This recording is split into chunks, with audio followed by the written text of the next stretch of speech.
Bijiqbek, ismi Bijiqbek bo'ladi.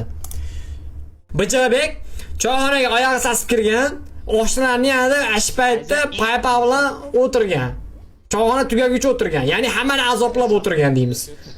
Zo'r chiqadi. Davay. Muhtaram qoralovchi, sizga so'z beramiz. Assalomu alaykum.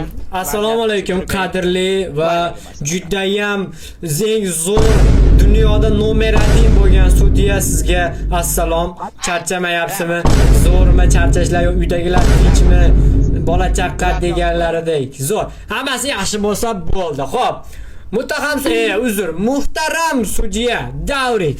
Men bugun bu insonni, ya'ni Bijiqbekni oyog'i sasishda ayblayman va qamalishini iltimos qilib, talab qilib, yolvorib so'rayman. Sababi bu ashi bijiq oyog'i bilan choyxonaga, oshnalarning yoniga borib choyxona tugaguncha o'tirgan.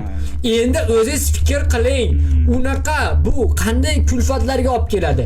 Ishtaha bo'g'ilishi, bilyapsizmi, atmosferani buzish. Unaqa hid bu dunyoda kashf qilinmagan. Ya'ni uni sun'iy ravishda chiqarib bo'lmaydi. U tabiiy chiqqan bu Bijiqbekdan. Va u choyxona tugaguncha даже osh yeyotgan paytda ham bularni sassiq hid bilan qanday menga narsa otyapti. Jimdiring, muttaqam oqlovchi, ko'klovchi. Rahmat.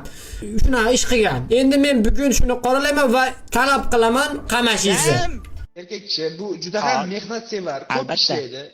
Shuning uchun ham oshnalari choyxonaga chaqirganda sirasi olib ketib qolishgan, paypaqni almashtirmasdan. Shuning uchun paypaqni sasib, Gapiring! Chalg'itmasdan gapiring! "Avrording, qanday gapiraman?"